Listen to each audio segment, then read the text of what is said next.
Bismillahirrahmanirrahim. Today we will discuss about giant. What is means by giant कि giant क्या होती है हमारे पास। तो giant के बारे में हम डिटेल से पढ़ेंगे, लेकिन इससे पहले आप लोगों से रिक्वेस्ट है कि अगर अभी तक आप लोगों ने हमारी चैनल को सब्सक्राइब नहीं किया तो चैनल को ज़रूर सब्सक्राइब करें, ठीक है। तो स्टार्ट लेते हैं इंट्रोडक्शन ऑफ जायंट से कि जायंट का इंट्रोडक्शन क्या है। Joint is a junction between two or more bone or cartilage. It is a device to permit movement. देखिए जायंट क्या होते हैं कि जब दो या दो से ज़्यादा बोन किसी पॉइंट पे मिलते हैं तो उस पॉइंट को कहते हैं जायंट।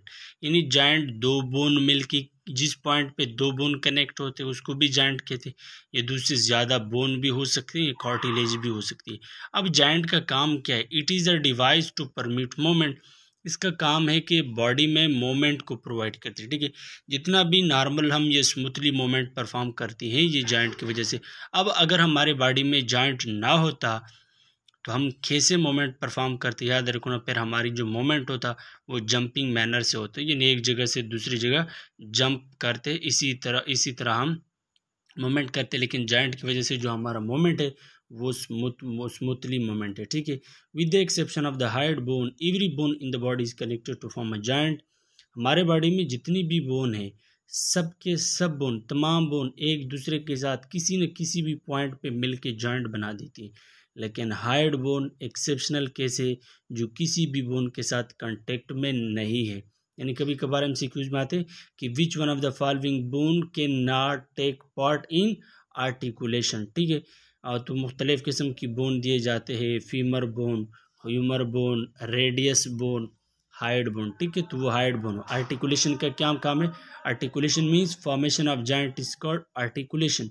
जॉइंट की फॉर्मेशन को आर्टिकुलेशन कहते हैं। अब एमसीक्यूज होगा कि दर्ज झेल में से कौन सा ऑप्शन है जो आर्टिकुलेशन में यानी जॉइंट फॉर्मेशन में ऐसा नहीं लेता, तो वो हाइड बोन है, ठीक है। There are 230 joint in the body. हमारे बॉडी में कितने जॉइंट है? 230 जॉइंट है। कितने जॉइंट है? 230 जॉइंट, ठीक है। फंक्शन ऑफ जॉइंट की अगर हम बात करें, hold the skeleton bone together. यानी जॉइंट का एक फंक्शन ये कि जितना भी हमारे पास स्केलेटन है तमाम स्केलेटन को उसने एक जगह पे रख दिया, यानी उसको होल्ड किया गया, हैंडल किया गया है। Allow the skeleton some flexibility to grasp movement के ना कर। और साथ साथ उसने स्केलेटन को तो होल्ड किया है लेकिन कुछ ना कुछ हद तक स्केलेटन को फ्लेक्सिबिलिटी भी देती है और उस फ्लेक्सिबिलिटी के नतीजे में हम मूवमेंट परफॉर्म करते हैं, ठीक है। Make bone growth possible. और दूसरी बात ये भी, थर्ड पॉइंट ये भी कि जॉइंट की वजह से हमारा जो स्केलेटन है, जो बोन है स्पेशली, वो अच्छी तरह से ग्रोथ भी परफॉर्म करती है ड्यू टू जॉइंट। यानी तीन फंक्शन है। फर्स्ट फंक्शन है कि इसने स्केलेटन को होल्ड किया है और ये मोमेंट देते हैं, फ्लेक्सिबिलिटी की वजह से क्या देते हैं? मोमेंट देते हैं बॉडी को। और इसकी वजह से जो बोन है वो ग्रोथ भी अच्छी तरह परफॉर्म करती है, ठीक है। अगर हम क्लासिफिकेशन ऑफ जॉइंट की बात करें, joint are classified into structural and functional. Joint को हम दो तरह क्लासिफाई करते हैं। एक स्ट्रक्चरल बेस पे उसकी क्लासिफिकेशन होता है, दूसरा फंक्शनल बेस पे उसका क्लासिफिकेशन होता है। Structural classification is determined by how the bone connect to each other, while the functional classification is determined by the degree of movement between the articulation bone। यानी अगर आप जॉइंट को structure की base पे classify करते हैं तो आपने ये देखना होगी, इस चीज़ को ऑब्जर्व करना होगी कि ये बोन किस तरह कनेक्ट है, ये बोन किस तरह कनेक्ट है। लेकिन अगर आप फंक्शनल क्लासिफिकेशन की बात करेंगे तो आपने जॉइंट की इसी चीज़ को देखना है कि ये कौन से डिग्री पे मूवमेंट करते हैं। वन प्लेन में मूवमेंट करते हैं, टॉप प्लेन में मूवमेंट करते हैं, ऑल डायरेक्शन में मूवमेंट करते हैं, ठीक है। यानी स्ट्रक्चरल क्लासिफिकेशन में हम इसी चीज़ को देखते हैं कि ये बोन किस बेस पे कनेक्ट है, कौन से मैनर पैटर्न से एक दूसरे के साथ कनेक्ट है और उसने जॉइंट बनाया है। और फंक्शनल क्लासिफिकेशन में हम ये बात करेंगे कि कितने प्लेन में मूवमेंट करते हैं, आया मूवमेंट करता है या मूवमेंट करता नहीं। लेकिन अगर मूवमेंट करते हैं तो वन प्लेन में, टू प्लेन में या ऑल डायरेक्शन में, ठीक है। अब अगर हम स्ट्रक्चरल क्लासिफिकेशन की बात करें तो स्ट्रक्चरली हम इसको 3 कैटेगरी में क्लासीफाई करते हैं। First one is called fibrous joint, second one is called cartilaginous joint and third one is called synovial joint, ठीक है। तो फाइब्रस जॉइंट जो होते हैं ये फिक्स होते हैं। फिक्स का मतलब कि ये बिल्कुल मूवमेंट नहीं करता, ठीक है। इट डजेंट अलाउ मूवमेंट, ये मूवमेंट को अलाउ नहीं करता। कार्टिलेजिनस जॉइंट स्लाइटली मूवेबल, ये स्लाइटली मूवेबल यानी कुछ ना कुछ हरकत करती है लेकिन ज़्यादा मिकदार में नहीं। साइनोवियल जॉइंट जो होती है ये फ्रीली होते हैं, मूवेबल, यानी ये आज़ादाना हरकत कर सकते हैं। फाइब्रस जॉइंट को हम बेसिकली 3 कैटेगरी में क्लासीफाई करते हैं। एक को हम कहते हैं स्ट्रेचर्स, दूसरे को हम कहते हैं गोम्फोसिस, और थर्ड वन को हम कहते हैं सैंडोस्मोसिस। ठीक है, ये फाइब्रस जॉइंट की क्लासिफिकेशन है, स्ट्रेचर, गोम्फोसिस, सैंडोस्मोसिस। और जो कार्टिलिजनस जॉइंट है उसको हम अगेन 2 टाइप में क्लासीफाई करते हैं। फर्स्ट वन को कहते हैं कार्टिलिजनस जॉइंट, और सेकंड वन को कहते हैं प्राइमरी कार्टिलिजनस जॉइंट, और जो दूसरा है उसको हम कहते हैं सेकेंडरी कार्टिलिजनस जॉइंट। यानी cartilaginous joint are classified into 2 category. First one is called primary cartilaginous joint, और दूसरे को हम कहते हैं सेकेंडरी कार्टिलिजनस जॉइंट। और प्राइमरी कार्टिलिजनस जॉइंट का दूसरा नाम क्या है? सेनकोंड्रोसिस, और जो सेकेंडरी कार्टिलिजनस जॉइंट है उसका सेकंड नाम क्या है? सिम्फेसिस। ठीक है, लेकिन अगर हम साइनोवियल जॉइंट की बात करें तो उसको हम 3 कैटेगरी में डिवाइड करते हैं। एक है प्लेन, दूसरा है hinge joint, pivot joint, bicondylar joint, ellipsoid joint, saddle joint, ball and socket joint. तो ये हमने आगे एक एक को डिफाइन करके पढ़ना है। तो अगर हम फर्स्ट बात करें फाइब्रस जॉइंट की और उसकी स्ट्रक्चरल क्लासिफिकेशन की, तो हमने सबसे पहले पढ़ा फाइब्रस जॉइंट। फाइब्रस जॉइंट क्या है? Bone are joined by fibrous tissue, dense connective tissue consisting mainly of collagen. The fibrous joint are further divided into 3 type. तो फाइब्रस जॉइंट क्या है? जब दो बोन एक दूसरे के साथ मिल जाते हैं फाइब्रस कनेक्टिव टिश्यू के जरिए, जब दो बोन एक दूसरे के साथ मिल जाते हैं, जॉइंट तो बनाती है लेकिन इन जॉइंट में एक्चुअली फाइब्रस कनेक्टिव टिश्यू होगा, कोलेजन प्रोटीन होगा, तो ऐसे जॉइंट को कहते हैं फाइब्रस जॉइंट। कौन सा जॉइंट? Fibrous joint. जॉइंट तो होगा लेकिन उस जॉइंट के अंदर फाइब्रस कनेक्टिव टिश्यू होगा विद कोलेजन। अब हम इसको 3 कैटेगरी में क्लासीफाई करते हैं। फर्स्ट वन को हम कहते हैं सेचर्स, या आल्सो कॉल्ड एज सेंस्टोसिस। ठीक है, found between the bone of skull. In fetal skull the sutures are wide to allow slight movement during birth, the latter become rigid. ठीक है, सेनो आर्थ्रेडियल जिसको कहते हैं। तो सेचर्स क्या है? सेचर जितनी भी हमारे स्कल का बोन है, जितना हमारा स्कल है, स्कल के अंदर जितनी भी बोन है, इन स्कल बोन के माबेन जो जॉइंट बनाए जाते हैं उसको कहते हैं सेचर्स।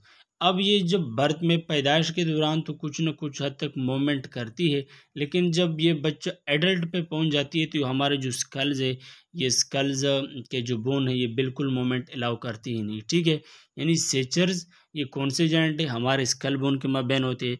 फीटल में जब बच्चा होती है तो ड्यूरिंग बर्थ ये स्लाइटली मूवमेंट करती है, लेकिन जब पैदाइश के बाद अप टू एडल्ट ये जो इतने ये डेंस कनेक्टिव टिश्यू या जो फाइब्रस कनेक्टिव टिश्यू हो ये इतना स्ट्रांग हो जाते कि फिर मूवमेंट को अलाउ नहीं करती। ठीक है, तो ये सेचर्स हुआ।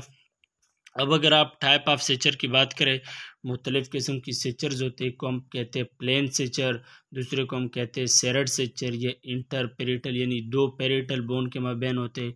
ठीक है, सिक्वामोस सेचर जो होते हैं टेम्पोरल और पेरिटल बोन के माबेन होते हैं। ठीक है, इसके अलावा आपके पास डेंटिकुलेट सेंचर है जिसको आप लम्बाइडल सेचर भी कहते हैं। ठीक है, जो डिफरेंट टाइप है सेचर की। ठीक है, बस इंपॉर्टेंट पॉइंट एमसीक्यूज के लिए कि सेचर कहाँ पर होते हैं? हमारे स्कल बोन के माबेन होते हैं, और ये फाइब्रस जॉइंट का टाइप है। ठीक है, दूसरी हम बात करते हैं सैंडोस्मोसिस की। Syndesmosis are joint where 2 adjacent bones are joined together by greater amount of connective tissue than in suture in the form of anterosseous ligament and membrane. Example anterosseous radioulnar joint और anterosseous tibio-fibular joint। ठीक है, तो सैंडोस्मोसिस में वही same 2 bone के माबेन क्या होती है? ये 2 बोन एक दूसरे के साथ मिले हुए होते हैं फाइब्रस कनेक्टिव टिश्यू के, लेकिन ये फाइब्रस कनेक्टिव टिश्यू अमाउंट में ज़्यादा होते हैं। किसी सेचर के मुकाबले में सेचर्स में भी फाइब्रस कनेक्टिव टिश्यू थी, सैंडोस्मोसिस जॉइंट में भी फाइब्रस कनेक्टिव टिश्यू थी, लेकिन ये मकदार में ज़्यादा होते हैं और उसको हम स्पेशल नाम पर दिया जाते हैं एंट्रोसेशियस। ठीक है, एंट्रोसेशियस लिगामेंट एंड मेम्ब्रेन। ठीक है, तो यहाँ पर अगर आप उस लिगामेंट की बात करें वो भी एंट्रोसेशियस लिगामेंट होते हैं, और जो कनेक्टिव टिश्यू होते हैं दोनों बोन के माबेन वो एंट्रोसेशियस मेम्ब्रेन होते हैं। अब ये सैंडोस्मोसिस कहाँ पर होती है? ये जो रेडियस और अनला जॉइंट है, रेडियस और अनला हमारे हाथ के अंदर जो होती है, ये दोनों एक दूसरे के साथ सैंडोस्मोसिस जॉइंट उसने बनाया होते, या जो टेबिया और फिबुला है हमारे पाँव के अंदर जो होती है, ठीक है, वो भी कौन सा जॉइंट है, सिंडोमोसिस जॉइंट, ठीक है।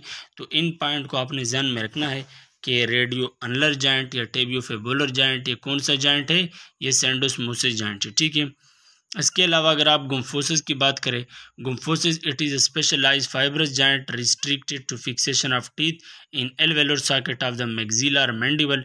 The root of tooth is attached to the socket with an alveolus by periodontal ligament, ठीक है। अगर आप गुम्फोसिस की बात करें तो गुम्फोसिस ये फाइब्रस जॉइंट का एक टाइप है। याद रखो ना, ये जो हमारा टीथ है ना, टीथ, अगर टीथ अपर जा की बात करें उधर आपके पास होते हैं मैक्सिला, लेकिन लोअर जा में मैंडिबल बोन होते। तो मैंडिबल बोन के अंदर एक सॉकेट होते, क्या होते, सॉकेट होते। इस सॉकेट के अंदर, इस सॉकेट को हम कहते हैं एल्वोलर सॉकेट। इस एल्वोलर सॉकेट के अंदर हम टीथ को फिक्स करते हैं। अब ये फिक्स, ये जो टीथ है और टीथ के साथ ये जो सॉकेट है, इन दोनों के मबैन जो लिगामेंट होते हैं उसको कहते हैं पेरियोडोंटल लिगामेंट। ये पेरियोडोंटल लिगामेंट इतना स्ट्रांग होते हैं कि इस टीथ को मूवमेंट तो अलाउ नहीं करती। अब ऐसा जॉइंट जिसमें दो बोन एक दूसरे के साथ उस जॉइंट पे कनेक्ट होते हैं और वो मोमेंट को अलाउ नहीं करती, ये फाइब्रस जॉइंट है। चूंकि इस स्पेशल जॉइंट को हम नाम देते हैं गुम्फोसिस जॉइंट, जिसमें मैंडिबल या मैक्सिला बोन के अंदर एक एल्वोलर सॉकेट, उस एल्वोलर सॉकेट के अंदर टीथ फिक्स होते हैं। अब ये टीथ और इन एल्वोलर सॉकेट एक दूसरे के साथ कनेक्ट होते हैं, किस चीज़ के ज़रिए से, पेरियोडोंटल लिगामेंट से। तो इसको हम कहते हैं गुम्फोसिस, ठीक है। इसके अलावा अगर आप कार्टिलेजिनस जॉइंट की बात करें, in this type of joint the bone are connected by cartilage. Cartilaginous joint में ये दो बोन कार्टिलेज के जरिए से मिला, तो यानी जो दो बोन जॉइंट की फॉर्मेशन में हेल्प देती, एक्चुअली इन दो बोन के माबेन क्या होते हैं, कार्टिलेज होते हैं, ठीक है। They are two type of cartilaginous joint. Cartilaginous joint का टू टाइप है, एक को आप primary cartilaginous joint and the second one is called secondary cartilaginous joint. अब हम इसको डिटेल से पढ़ना होगा कि प्राइमरी कार्टिलेजिनस जॉइंट क्या होते हैं। Primary cartilaginous joint also known as synchondrosis, ठीक है, इसके सेकंड नाम क्या है, synchondrosis. Bone forming joint are connected by a plate of hyaline cartilage. These joint are immovable and mostly temporary in nature. This cartilage may ossify with age. देखिए, जो primary cartilaginous joint है, इनमें से दो bone एक दूसरे के साथ मिल लेते हैं हाइलाइन कार्टिलेज की प्लेट के थ्रू, यानी एक बोन होता है फिर दूसरा बोन होता है, इन दोनों बोन ये एक दूसरे के साथ मिल रहा होता है हाइलाइन कार्टिलेज के एक प्लेट के जरिए से। लेकिन याद रखो ना, ये इमूवेबल होते हैं, ये भी हरकत नहीं कर सकती, ठीक है। और दूसरी बात ये कि ये टेम्परेरी इन नेचर होते हैं। टेम्परेरी इन नेचर का मतलब यही कि मिसाल के तौर पर इन दो बोन के माबेन फ़िलहाल तो हाइलाइन कार्टिलेज का एक प्लेट है, लेकिन जैसा इसी बंदी की एज इंक्रीज होता है तो ये कार्टिलेज खुद ब खुद बोन में चेंज होते हैं और इस प्रोसेस को कहते हैं ऑसिफिकेशन, ठीक है। आर्टिकुलेशन एक प्रोसेस है, formation of joint is called articulation and formation of bone is called ossification. और यहाँ पर जो हाइलाइन कार्टिलेज का प्लेट है दो बोन के माबेन, ये जब बंदी की एज बढ़ती है ना तो ये हाइलाइन कार्टिलेज खुद ब खुद बोन में चेंज होते हैं और इस प्रोसेस को कहते हैं ऑसिफिकेशन। और ये वर्ड्स टेम्परेरी नेचर इसलिए यूज़ किया है क्योंकि कार्टिलेज टाइम के साथ साथ बोन में चेंज होने वाला है, ठीक है। अब अगर आप एग्जाम्पल की बात करें, example in human are the joint between the first ribs and the manoborium of the sternum, joint between the epiphysis and diaphysis of growing long bone। दो एग्जाम्पल है, ये बहुत इंपॉर्टेंट है। देखिए, हमारा जो स्टर्नम बोन है, स्टर्नम ये जो चेस्ट के मिडल में जो बोन है इसको हम कहते हैं स्टर्नम। इस स्टर्नम के साथ रिब्स कनेक्टेड होते हैं। जो फर्स्ट रिब्स है, फर्स्ट रिब वो पहला वाला रिब्स, ये जब स्टर्नम के साथ जिस पॉइंट पे कनेक्ट होते हैं तो इन रिब्स बोन है, स्टर्नम बोन है। अब इन दोनों बोन के माबेन यहाँ पर कार्टिलेज होते हैं। कौन सा कार्टिलेज? Highline cartilage. लेकिन इन कार्टिलेज के एक प्लेट होते हैं, ठीक है।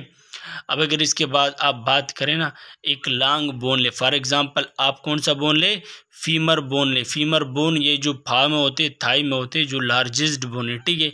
इसका दो पार्ट्स होते हैं, एक डायाफाइसेस होते हैं मेडल पार्ट, एक इपीफाइसेस होते हैं जो इसी बोन का एंड होते हैं। अब उसकी मेडल पार्ट जो डायाफाइसेस और उसका एंड जिसको इपीफाइसेस, इन इपीफाइसेस और डायाफाइसेस के माबेन एक प्लेट होता है, वो प्लेट हाइलाइन कार्टिलेज का बना होता है। लेकिन जब बंदी की उम्र इंक्रीज होती है तो वो हाइलाइन कार्टिलेज खुद बहुत बोन में चेंज होते हैं। अब दो बोन एक दूसरे के साथ एक प्लेट के थ्रू मिले, एक कार्टिलेज का प्लेट है, स्पेशली हाइलाइन कार्टिलेज का प्लेट है, और इसी जॉइंट को हम क्या कहते हैं, प्राइमरी कार्टिलेजिनस जॉइंट, ठीक है। अब हम बात करते हैं सेकेंडरी कार्टिलेजिनस जॉइंट की, known is symphysis. In this joint the articulation surface of bone forming the joint are covered by a thin plate of hyaline cartilage which are connected by a disc of fibro cartilage, ठीक है। Secondary cartilage को, cartilaginous joint को आप symphysis भी कहते हैं। इसमें आपके पास क्या होते हैं, दो बोन के माबेन अगेन आपके पास एक हाइलाइन कार्टिलेज का प्लेट होते, लेकिन तीन प्लेट ऑफ हाइलाइन कार्टिलेज और तीन प्लेट ऑफ हाइलाइन कार्टिलेज के साथ साथ फाइब्रो कार्टिलेज का एक डिस्क भी उसके ऊपर होते, ठीक है। यानी मतलब ये है कि आपके पास एक बोन होते है, दूसरा बोन होते, ये दोनों बोन मिले हुए होते हैं हाइलाइन कार्टिलेज के एक तीन प्लेट पे, लेकिन इस हाइलाइन कार्टिलेज प्लेट के ऊपर पैर फाइब्रो कार्टिलेज का एक कवर होता है, एक डिस्क होते है, ठीक है। एग्जाम्पल क्या है, सिम्फाइसिस प्यूबस, जो हमारे पास प्यूबस रीजन में जो वहाँ पर बोन के माबेन आर्टिकुलेशन होती है, वो भी सेकेंडरी कार्टिलेजिनस जॉइंट है।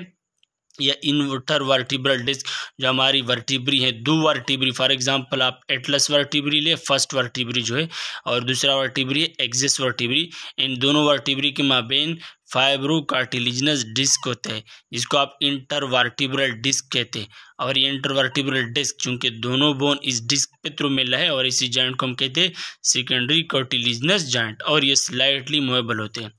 इसके अलावा जो थर्ड एग्जाम है मेनोब्रोस्टर्नल जॉइंट, और लास्ट वन है सिम्फेसिस मेंटी। तो इसको आपने याद रखना होगी कि सेकेंडरी कार्टिलेजिनस जॉइंट में दो बोन मिले हुए होते हैं हाइलाइन कार्टिलेज के तीन प्लेट के जरिए से, लेकिन उस प्लेट के ऊपर एक डिस्क कवर होते हैं, किस चीज़ की, फाइब्रो कार्टिलेज की, और ये स्लाइटली मूवमेंट परफॉर्म कर सकता है।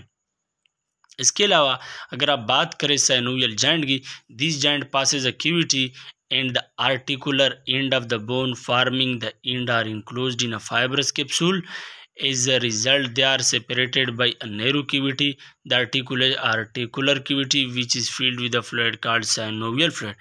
तो synovial joint क्या है, साइनोवियल जॉइंट के माबेन जो दो बोन्स होते हैं, वो दो बोन्स एक दूसरे के साथ फाइब्रो कैप्सूल के थ्रू मिले होते हैं, लेकिन उनके माबेन एक कैविटी भी होती है, उस कैविटी को कहते हैं आर्टिकुलर कैविटी या साइनोवियल कैविटी, और इसके माबेन एक फ्लूइड होता है साइनोवियल फ्लूइड। यानी साइनोवियल जॉइंट के अंदर दो बोन एक दूसरे के साथ तो कनेक्ट होते, जॉइंट तो बना देती है, लेकिन इन जॉइंट के माबेन एक कैविटी बन जाती है, जिस कैविटी को साइनोवियल कैविटी, और इसके अंदर जो फ्लूइड है इसको हम कहते हैं साइनोवियल फ्लूइड, और इसी बोन का जो एंड होता है ये एक फाइब्रस कैप्सूल के थ्रू कवर होती है, ठीक है। इसके अलावा अगर आप उसकी करेक्टरिस्टिक की बात करें, the articular surface are covered by a thin plate of hyaline cartilage. याद रखो ना, ये जो बोन का एंड होते हैं, एक बोन का एंड और दूसरे बोन का एंड, इन बोन का एंड हमेशा हाइलाइन कार्टिलेज का एक तीन प्लेट उसने कवर किया होगा, यानी हर बोन के एंड पर हाइलाइन कार्टिलेज का एक प्लेट होगा तीन फॉर्म में। The joint cavity is enveloped by articular capsule which consist of outer fibrous capsule and inner synovial membrane. याद रखना, ये जो जॉइंट कैविटी हैं, यहाँ पर जो कैविटी बनाई जाती है, इन कैविटी को कवर किया होगा आर्टिकुलर कैप्सूल में, लेकिन उन आर्टिकुलर कैप्सूल को हम फिर दो चीज़ों में डिवाइड करते हैं। एक आर्टिकुलर कैप्सूल का बाहर एरिया होती है, वो बाहर एरिया फाइब्रस कैप्सूल से बना होती है। एक उसका इनर एरिया होते है, वो inner area inner synovial membrane से बना होती है, ठीक है। एक बाहर का एरिया वो बना होती है किस चीज़ से, फाइब्रस कैप्सूल से, और एक इनर एरिया होती है वो बना होती है साइनोवियल मेम्ब्रेन से, ठीक है। The cavity of joint is lined everywhere by synovial membrane except और आर्टिकुलर कार्टिलेज। ठीक है, ये बहुत इंपॉर्टेंट है एमसीक्यूज के लिए। देखिए ये जितनी भी साइनोवियल कैविटी हैं, साइनोवियल कैविटी के हर तरफ पे साइनोवियल मेम्ब्रेन मौजूद होगी, लेकिन ये बोन का एंड नहीं है जो कवर किया गया था आर्टिकुलर कार्टिलेज पे, इन इलाकों में साइनोवियल मेम्ब्रेन नहीं होगा। यानी साइनोवियल मेम्ब्रेन दोनों साइड पे होगा साइनोवियल कैविटी की, लेकिन ये जो दोनों बोन का एंड है, चूंकि वो तो ऑलरेडी आर्टिकुलर कार्टिलेज ने कवर किया है, अब वहां पर आपको कौन सा चीज नजर नहीं आएगी, synovial membrane. The cavity is filled with synovial fluid secreted by synovial membrane, which provide nutrition to articular cartilage and lubrication for articular surface. अब ये जो कैविटी के अंदर एक फ्लूइड है, जिस फ्लूइड को हम कहते हैं साइनोवियल फ्लूइड, ये साइनोवियल फ्लूइड कौन रिलीज करता है, कौन इसको प्रोड्यूस करते हैं, साइनोवियल मेम्ब्रेन। अब इसका काम के, इसका फंक्शन के, दो फंक्शन है। एक तो ये जो आर्टिकुलर कार्टिलेज था, यानी बोन के एंड पे जो आपको कार्टिलेज नजर आ रही थी, हाइलाइन कार्टिलेज, उसको न्यूट्रिशन भी प्रोवाइड कर देती है, और इन दोनों आर्टिकुलर सरफेस में लुब्रिकेशन भी प्रोवाइड करती है। लुब्रिकेशन का मतलब ये फ्रैक्शन को रिड्यूस करती है। ठीक है, some joint cavity completely or incompletely divide by articular disc और मेनिस्कस। ठीक है, तो ये बार के करेक्टरिस्टिक फीचर थी जॉइंट की। अब अगर हम बात करें टाइप ऑफ साइनोवियल जॉइंट की, साइनोवियल जॉइंट को हमने मजीद क्लासीफाई किया plane joint, hinge joint, pivot joint, condylar joint, ellipsoid joint, saddle joint, ball and socket joint. अब हमने एक एक जॉइंट को विद फुल एक्सप्लेनेशन पढ़ना है कि ये जॉइंट एक्चुअली है क्या और ये कहाँ कहाँ पर पाए जाते हैं। बिस्मिल्लाहिर्रहमानिर्रहीम। प्लेन जॉइंट है आर्टिकुलर सरफेस आर मोर और less flat, the permit gliding movement in various direction. तो जो प्लेन जॉइंट है इसमें जो आर्टिकुलर सरफेस होते हैं ये फ्लैट हो भी सकता है या ज़्यादा फ्लैट हो सकती है या कम फ्लैट हो सकते हैं। They permit gliding movement in various direction. और प्लेन जॉइंट का फंक्शन क्या है, ये ग्लाइडिंग मोमेंट परफॉर्म कर दिया। अब ग्लाइडिंग मोमेंट क्या होती है, किस तरह होती है, ये बाद में हम डायग्राम से सीखेंगे। तो एग्जाम्पल क्या है, एग्जाम्पल है इंटर कार्पल जॉइंट, ये जो कार्पल बोन है, इंटर टार्सल जॉइंट जो टार्सल बोन है, टार्सल बोन के माबेन जो जॉइंट है, are the joint articulation process of adjacent vertebrae या जो वर्टिब्री के माबेन जो जॉइंट होती है, ये सारे प्लेन जॉइंट है। बस इसको एमसीक्यूज के लिए याद रखना कि प्लेन जॉइंट कौन सा जॉइंट होते हैं, ग्लाइडिंग मोमेंट परफॉर्म करती है। ठीक है, कहाँ पर होती है, जो कार्पल बोन जो हमारे हाथ के अंदर होती है। ठीक है, और स्पेशली कलाई, रिस्ट जिसको कहते हैं इंग्लिश में। ठीक है, और जो इंटर टार्सल होते हैं, हमारे जो पाँव होते हैं, एंकल जॉइंट जो होते हैं, एंकल। ठीक है, और इसके साथ साथ जो वर्टिब्री के अंदर होती है ये भी प्लेन जॉइंट है। इस एग्जाम्पल को बस याद रखना एमसीक्यूज की क्लास से, ये एग्जाम्पल से एमसीक्यूज आ सकते हैं। ठीक है, इसके अलावा hinge joint, the articular surface are pulley shape.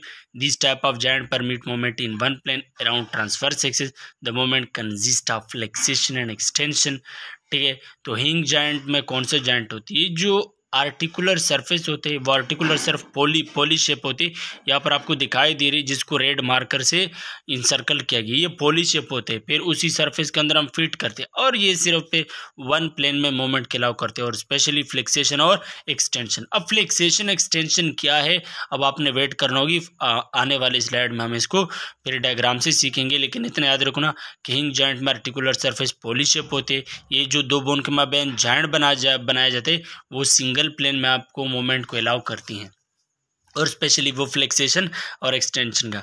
This joint have strong collateral ligament to prevent other movement. To example elbow joint, knee joint, interphalangeal joint, ankle joint. याद रखना यहाँ पर जो लिगामेंट होते हैं इन जॉइंट के माबेन कौन सा लिगामेंट होते हैं, कोलेटरल लिगामेंट होते हैं।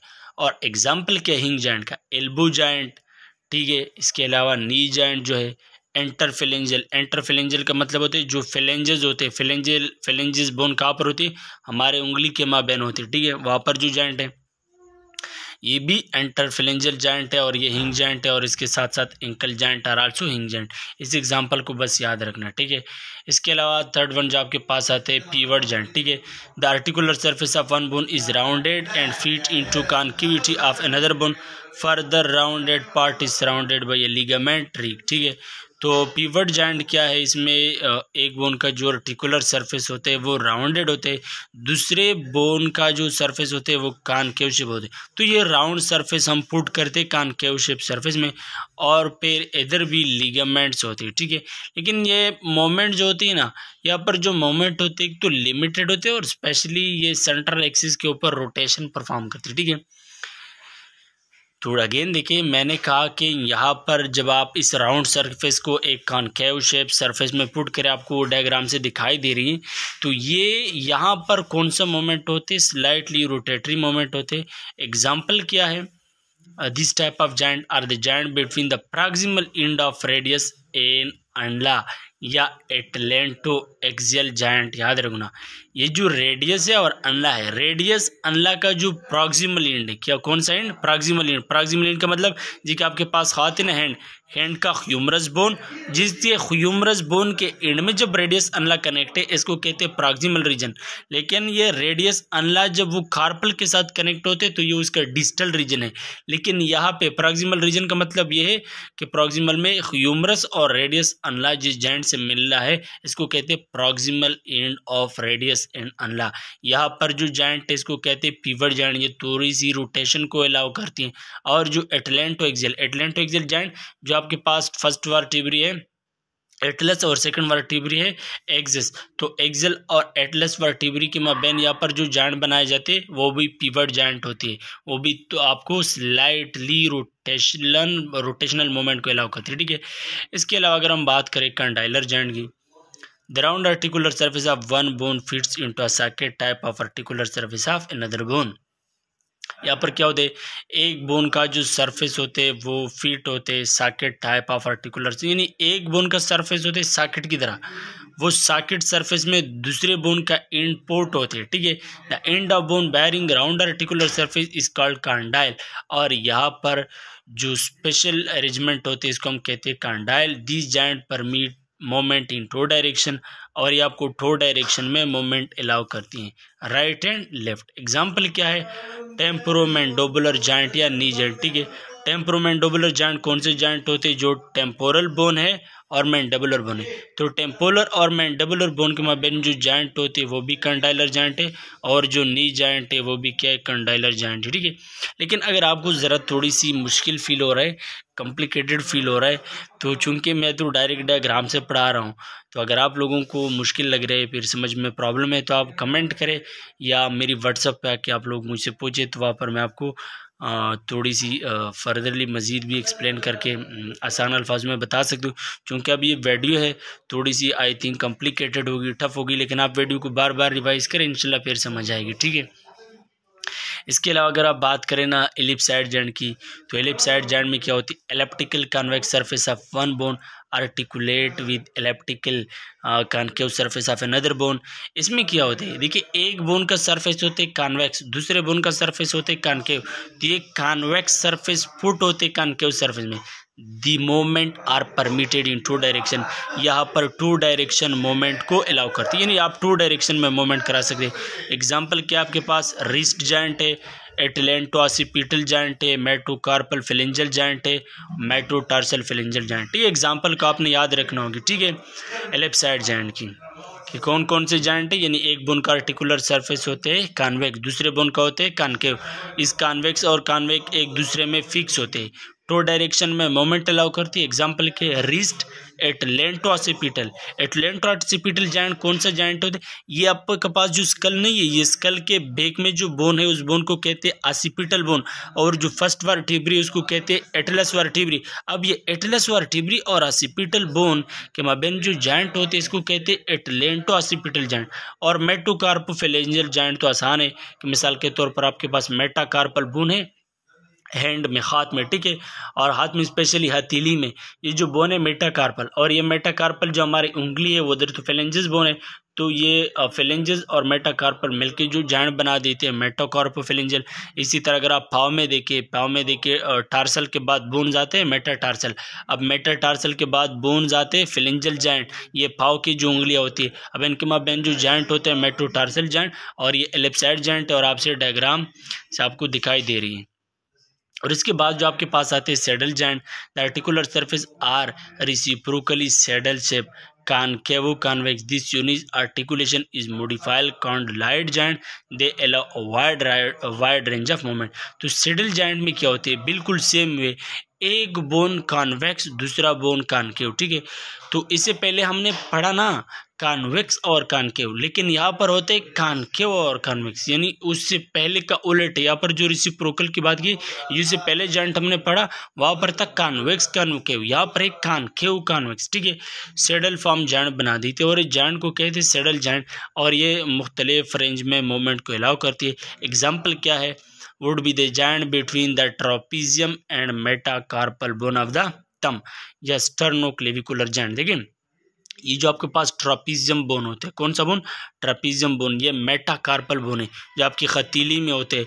और दूसरा बोन आपके पास आता है कौन सा बोन, आपके पास जो बोन्स आता है ट्रापीजियम, और दूसरा आपके पास आते हैं मेटाकार्पल बोन, ठीक है। थंब का मेटाकार्पल बोन, यानी थंब का जो मेटाकार्पल बोन होता है और ट्रापीजियम बोन होते हैं, इधर जो जॉइंट होती है इसको सैडल जॉइंट कहते हैं। और दूसरा है स्टर्नोक्लेविकुलर जॉइंट। स्टर्नोक्लेविकुलर जॉइंट कौन सा जॉइंट है, जो स्टर्नम बोन है और क्लेविकल बोन है, इनके माबैन जो जॉइंट होते हैं इसको कहते हैं स्टर्नोक्लेविकुलर जॉइंट, यानी स्टर्नम बोन और उसके साथ जो क्लेविकल है इस बोन को कहते हैं स्टर्नोक्लेविकुलर जॉइंट। और ये आपके पास कौन सा जॉइंट है, सैडल जॉइंट। अब अगर हम बात करें बॉल एंड सॉकेट जॉइंट की, कि बॉल एंड सॉकेट जॉइंट क्या होते हैं। Ball and socket joint consist of a bone with a ball-shaped head that attach with a cup-shaped cavity of another bone। देखिए एक बोन आपके पास होते हैं बाल शेप, दूसरा बोन आपके पास होते हैं कप शेप। तो ये बाल शेप रीजन नहीं होती, ये कप शेप रीजन में हम पुट कहते हैं। जिस तरह आपको डायग्राम में दिए गए, ये फीमोरल बोन नहीं है, फीमोरल बोन का हेड है बाल शेप, और जो आपको एसेटिबुलम आता है वो उधर आपके पास आती है कप शेप। तो ये जो फीमोरल बोन का बाल शेप रीजन है ये इधर हम फिट करते हैं, और जो जॉइंट बनाती है इसको कहते हैं ball and socket joint. This type of joint allow for a wide range of motion than any other kind. ये मुख्तलिफ डायरेक्शन में पैर मूवमेंट को अलाउ करती है। It permit movement in all plane and a rotational movement around central axis. ये मुख्तलिफ plane में मूवमेंट को अलाउ करती है, ठीक है। और ये रोटेशनल मूवमेंट को भी अलाउ करते हैं। सेंट्रल एक्सिस के अगर आप अपने पाँव को देखिए, अगर आप उसको रोटेट करें सर्कल में तो वो रोटेट हो सकती है। टू एग्जाम्पल है इसका, ठीक है। Example of this joint would be the hip joint, shoulder joint and incudostapedial joint, ठीक है। हिप जॉइंट जो होती हैं और जो शोल्डर जॉइंट होती है। शोल्डर जॉइंट कहाँ पर है, ये जो आपका स्कैपुला के साथ रिलेटेड जॉइंट है, तो ये आपके पास जो है ना ये शोल्डर जॉइंट है। और हिप जॉइंट ये जो हिप बोन्स होते हैं, ठीक है, ये जो बटक रीजन में जॉइंट होती है इसको कहते हैं हिप जॉइंट, ठीक है। और ये बॉल एंड सॉकेट जॉइंट का एग्जाम्पल होती है। इसके अलावा अगर आप फंक्शनल क्लासिफिकेशन की बात करें तो फर्स्ट वन आपके पास आते हैं साइनोआर्थरोसिस, एम्फीआर्थरोसिस, डायआर्थरोसिस। तो साइनोआर्थरोसिस क्या है, synarthrosis permit little or no mobility, most synarthrosis are fibrous joint, ठीक है। Example cranial सेचरिंग। साइनोआर्थरोसिस क्या है, ये साइनोआर्थरोसिस में जो भी जॉइंट होती है उसमें मोबिलिटी या तो बिल्कुल होता नहीं, ठीक है, एब्सेंट होते हैं, या कभी कभार मोबिलिटी होती है उन जॉइंट के माबैन लेकिन बहुत कम, ठीक है। और अक्सर जो साइनोआर्थरोसिस जॉइंट है वो फाइब्रस जॉइंट है। और एग्जांपल जो हम साइनोआर्थरोसिस में लेते हैं वो क्रेनियल सेचर है। हमारा जो स्कल बोन के माबैन जो सेचर है उसको हम क्रेनियल सेचर कहते हैं, और ये सेचर चूँकि मूवमेंट को अलाउड नहीं करती और इसलिए इसको हम साइनोआर्थरोसिस में रखा है। इसके अलावा अगर आप एम्फीआर्थरोसिस की बात करें, amphiarthrosis permits light mobility, the two bone surface at the joint are both covered in hyaline cartilage and joint by strand of fibro cartilage. Example secondary cartilaginous joint. Amphiarthrosis क्या है,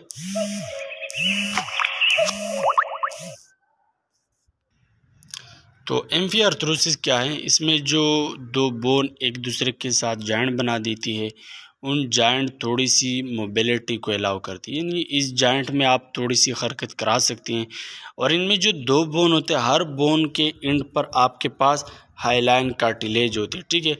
और ये हाईलाइन कार्टिलेज फाइब्रो कार्टिलेज ने cover क्या होती है। Example क्या है, सेकेंडरी कार्टिलेजिनस जॉइंट जो हमने पढ़े वो एग्जाम्पल है एम्फिआर्थ्रोसिस की, यानी एम्फिआर्थ्रोसिस में स्लाइटली मूवमेंट भी अलाउ हो सकती है और जो बोन एक दूसरे के साथ जिस जॉइंट पे मिले होते उस बोन की के ऊपर हाईलाइन कार्टिलेज भी होती है, ठीक है। अब अगर हम डाईआर्थ्रोसिस की बात करें, permit a variety of movement only synovial joint और डाईआर्थ्रोडियल। तो डाईआर्थ्रोसिस क्या है, ये जो आपके पास हर डायरेक्शन में डिफरेंट प्लेन में मूवमेंट को अलाउ करती है, ठीक है। जो फ्रीली मूवमेंट होते हैं वो डाईआर्थ्रोसिस में होते हैं, ठीक है। और एग्जांपल जो सैनोवियल जॉइंट है वो डाईआर्थ्रोडियल जॉइंट है, ठीक है।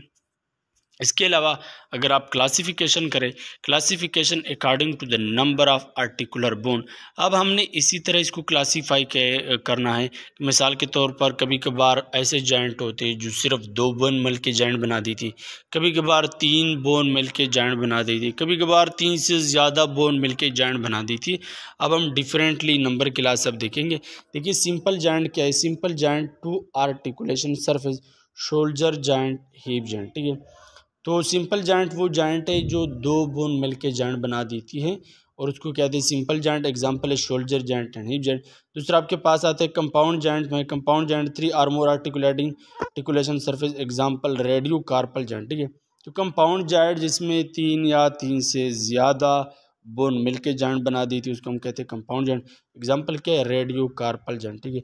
इसके अलावा अगर आप कम्प्लेक्स जॉइंट की बात करें, 3 or more articulating surface and an articular disc or meniscus, example knee joint. Complex joint में भी 3 या 3 से ज़्यादा बोन मिल के एक जॉइंट बना देती है, लेकिन यहाँ पर एक इजाफी चीज़ होती है, इन जॉइंट में आर्टिकुलर डिस्क होता है या मेनिस्कस होते हैं। एग्जाम्पल क्या है इसका, नी जॉइंट है, ठीक है। इसके अलावा अगर आप बात करें पार्ट्स ऑफ जॉइंट की, तो जॉइंट के अंदर कौन कौन सी चीज़ होते हैं, मेनली फाइब्रस कैप्सूल्स होते हैं। क्या होते हैं, फाइब्रस कैप्सूल, रेनफोर्स लिगामेंट होते हैं, साइनोवियल मेम्ब्रेन होते हैं, आर्टिकुलर कार्टिलेज होते हैं, आर्टिकुलर डिस्क होते हैं, फैटी पैड, बर्स या फ्लैटेंड सेक, ठीक है। That contain synovial fat, function to reduce friction. देखिए अगर आप इस डायग्राम को ज़रा देखिए, सबसे पहला तो बोन्स होते हैं, 2 बोन, और ये 2 बोन मिलके जॉइंट बना दी थी। अब ये दोनों बोन एक दूसरे के साथ मिल रहा होते लिगामेंट के थ्रू, किस चीज़ के थ्रू, लिगामेंट के थ्रू। लेकिन ये जो बोन यहाँ पर आपको दिखाई दे रही है, हर बोन के एंड पे आपको हाईलाइन कार्टिलेज नजर आएगा, ठीक है। और ये कार्टिलेज के हर साइड पे, लेफ्ट साइड पे भी राइट साइड पे भी आपको सैनोवियल मेम्ब्रेन नज़र आ रही है, और सैनोवियल मेम्ब्रेन के बाहर आपको फाइब्रस कैप्सूल का एक रीजन दिखाई दे रही होगा, ठीक है। और इसी कैविटी के अंदर आपको साइनोवियल फ्लूइड नजर आएगी, ठीक है। तो ये आपके पास है पार्ट्स ऑफ जॉइंट, ठीक है। ये आपके पास क्या है, पार्ट्स ऑफ जॉइंट। इसके अलावा अगर हम मोमेंट को देखें, movement allow by synovial joint, first है आपके पास gliding, flexion, extension, abduction, adduction, circumduction, rotation, supination. ये एक एक को अब हम थोड़ी सी शॉर्टली डिफाइन करते हैं, लेकिन ये हम डायग्राम से देखेंगे तो आपको बात समझ में आएगी, ठीक है। फर्स्ट ऑफ ऑल हम बात करते हैं ग्लाइडिंग की। बोनी सरफेस ऑफ बोन स्लाइड और ग्लाइड और इच अदर। ग्लाइडिंग में जो बोनी सरफेस होते हैं, एक बोन दूसरे बोन के ऊपर ग्लाइड करती है। फ्लेक्सेशन में क्या होते हैं, bending moment, they decrease the angle. आपने बोन को इसी तरह बेंड करना है ताकि दोनों में बोन के माबेन जो एंगल आ रही वो कम हो जाए, ठीक है। और एक्सटेंशन में movement the increase the angle opposite to flexion. Extension में आपने बोन को ऐसा मोमेंट देने कि 2 बोन के माबेन जो एंगल आ रही ताकि वो बढ़ जाए, ज़्यादा हो जाए। इसके अलावा आ रही एबडक्शन का, abduction moving away from longitudinal axis. ये जो लॉन्गिट्यूडनल एक्सिस है अगर आप उससे दूर जाए तो एबडक्शन, आप बॉडी के करीब हाथ आ रहे हैं तो उसको क्या कहते हैं, एडक्शन, ठीक है। Circumduction movement of the limb such that it describe a cone. आपने ऐसा मोमेंट करना है, किसी हाथ को या पाँव को ऐसा मोमेंट देना है ताकि वो कोन शेप स्ट्रक्चर बनाए, उसको कहते हैं सर्कमडक्शन। रोटेशन क्या होते हैं, टर्निंग द बोन और limb bound around its long axis. इसके अलावा सुपिनेशन की अगर आप बात करें, rotating the forearm laterally such that the palm face superiorly, ठीक है। इसके अलावा अगर आप प्रोनेशन की बात करें, इन्वर्जन की बात करें, eversion, protraction, retraction, elevation, depression, opposition, इन सारे की आप डिफिनीशन पढ़ ले, बाकी आप डायग्राम से समझ सकते हैं, डायरेक्ट इन चीज़ों से आप नहीं समझ सकते। तो हम स्टार्ट लेते हैं। सबसे पहले जो हमने बात की ग्लाइडिंग की, ग्लाइडिंग क्या होती थी? ग्लाइडिंग होता का इंटरकार्पल जॉइंट, जो इंटरकार्पल जॉइंट होती उधर आप ग्लाइडिंग होती कि आपके पास हाथ है, आपके पास क्या है? हैंड है। अब हैंड को आप स्लाइटली लेफ्ट पे जाए या राइट पे जाए, स्लाइटली लेफ्ट या राइट पे जाने वक्त जो मोमेंट होते वो आपके पास होते हैं ग्लाइडिंग मोमेंट। लेकिन याद रखना, ये जो रेडियस आना होगा वो रेस्ट में होगा। सिर्फ जो आपके पास ये जो पाम है, हथेली है और उंगलियां हैं, इनको आपने लेफ्ट और राइट पे लेके जाना है, और ऐसे मोमेंट को हम कहते हैं ग्लाइडिंग मोमेंट। इसके अलावा अगर आपको याद है, दूसरी हमने बात की एक्सटेंशन और फ्लेक्सेशन की, और हमने बात की कि फ्लेक्सेशन बोन को ऐसा मोमेंट देना जिसकी वजह से वो एंगल डिक्रीज हो जाए, और अगर आपको याद है एक्सटेंशन हमने ऐसा डिफाइन किया कि दो बोन को आप ऐसा हरकत देना ताकि उनके माबेन जो एंगल आ रही है वो क्या हो जाए? बढ़ जाए। ठीक है। अब आप देखिए, एक बंदे का हैंड है, सॉरी उसका हेड है, अगर आप हेड को चेस्ट की तरफ लेके जाए तो चेस्ट की तरफ लेके जाना, यहाँ पर एंगल डिक्रीज होती है, फ्लेक्सेशन। लेकिन अगर आप पीछे की तरफ लेके जा रहे हो तो उधर आपके पास है एक्सटेंशन। अगर आप हाथ को देखें, ये हाथ में जो हैंड है, ये जो यहाँ पर एल्बो जॉइंट है, अगर आप अपने रेडियस अनला को टुवर्ड दी ह्यूमर आप लेके आते हो तो ये आपके पास है फ्लेक्सेशन, क्योंकि ये जो रेडियस अनला और जो फीमर है इसके वहाँ पे एंगल डिक्रीज हो रही है, तो इसलिए फ्लेक्सेशन। लेकिन अगर आप उसको दूर लेके जाते हो तो फिर एंगल बढ़ जाते हैं, तो फिर एक्सटेंशन है। इसी तरह अगर आप बिल्कुल ये थर्ड डायग्राम जो राइट साइड पे आपको दिखाई दे रही है, आपके पास एक स्ट्रेट फॉर्म में हाथ है, उंगलियों को ऊपर किया ना तो आपके पास हुआ एक्सटेंशन, लेकिन नीचे किया ना तो फिर फ्लेक्सेशन। इसी तरह ये जो बाकी डायग्राम से आपको नज़र आ रही है, ये एग्जाम्पल है फ्लेक्सेशन और एक्सटेंशन का। इसके अलावा अगर आप एबडक्शन और रिडक्शन की बात करें तो एबडक्शन और रिडक्शन, एबडक्शन हम ऐसा हमने डिफाइन किया कि मिसाल के तौर आपके पास एक नॉर्मल बॉडी है, लॉन्गिट्यूडनल एक्सिस है, उससे बॉडी का एक पार्ट दूर लेके जा रहे हैं तो ये हुआ एबडक्शन। लेकिन उसके करीब लेके आते हो तो ये आपके पास है एडक्शन। तो ये डिफरेंट एग्जांपल है एबडक्शन और एडक्शन का। जिस तरह कि आपको ये फाव नज़र आ रही है, जब फाव को आप अपने बॉडी से दूर करके लेके जाते हो तो ये हुआ एबडक्शन। लेकिन यही पाव को अगर आप दूसरे पाव के करीब लेके आते हो तो ये हुआ एडक्शन। इस तरह अगर आप दूसरे बॉडी को देखें जिसमें हाथ को ऊपर किया है, जब हाथ को ऊपर किया है तो बॉडी से दूर लेके गया एडक्शन, लेकिन इसी हाथ को जब बॉडी के करीब लेके आते हैं तो ये आपके पास है एडक्शन। ठीक है, ये डिफरेंट एग्जाम्पल है एबडक्शन और एडक्शन का। इसी तरह अगर आप किस चीज़ की बात करें, फॉर एग्जाम्पल प्रोनेशन की बात करें, आप इसी डायग्राम के बिल्कुल लेफ्ट साइड पे जो फर्स्ट डायग्राम दिया है प्रोनेशन का कि हाथ को आपने कैसा रोटेट करना है तो ये प्रोनेशन है, और फिर सुपिनेशन का भी डायग्राम बताया है। इस तरह प्रोट्रैक्शन को भी बताया है। ठीक है, प्रोट्रैक्शन और रिट्रैक्शन। अगर आप प्रोट्रैक्शन कहते हैं कि ये जो अपर लावर जाएं इसको आप बाहर निकाले तो क्या है आपके पास? ये प्रोट्रैक्शन है, और जब आप इसको करीब कर ले, बेक कर ले तो ये आपके पास क्या है? रिट्रैक्शन है। और जो लास्ट वन में आपको दिया है ना, opposition of thumb and pinky, कि आप अपने जो थंब है और ये जो लास्ट फिंगर है इसको आप एक दूसरे के साथ मिले और बाकी 3 फिंगर को स्ट्रेट करें तो इसको कहते हैं opposition of thumb and pinky. ठीक है। इसके अलावा अगर आप एलिवेशन और डिप्रेशन को देखें, एलिवेशन क्या है कि जो शोल्डर बोन है बैक एरिया पे, अगर आप इसको ऊपर कर ले तो ये हुआ एलिवेशन। लेकिन ये शोल्डर रीजन को अगर आप बॉटम पे लेके जाए, बैक पे लेके जाए तो ये हुआ डिप्रेशन, आपको नज़र आ रही है। इसी तरह अगर आप देखें इन्वर्जन और इवर्जन का, कि इन्वर्जन में क्या गया है, इवर्जन में क्या गया, डायग्राम्स आपको नज़र आ रही है। इसके अलावा अगर आप प्लेंटर फ्लेक्सेशन और डार्सी फ्लेक्सेशन की बात करें तो ये भी आपको नज़र आ रहा है। और लास्ट में जो आपको सरकमडक्शन की बात की है, सरकमडक्शन हमने पढ़ा कि अगर आप बॉडी के एक पार्ट को ऐसा रोटेट करें ताकि वो कोन शेप स्ट्रक्चर बनाए। देखिए अगर आप हाथ को एक सर्कल में घुमा के देख ले तो ये सरकमडक्शन एक कोन शेप रीजन बना देती है। और आप सरकमडक्शन को देखिए, ये जो भाव को सर्कल में रोटेट किए फिर भी कोन शेप स्ट्रक्चर उसने बना दिया है, ये भी आपके पास क्या है? सरकमडक्शन है। तो ये आज की चैप्टर 3 जॉइंट की होपफुली कि आप लोगों को कुछ ना कुछ हद तक समझ आई होगी। लेकिन अगर किसी पॉइंट पे आप लोग समझे नहीं तो आप वीडियो में कमेंट के ज़रिए मुझे बताएं, तो फिर मैं कोशिश करूँगी कि आप लोगों को भी इजी वे से आप लोगों को समझा सकूँ। Thank you.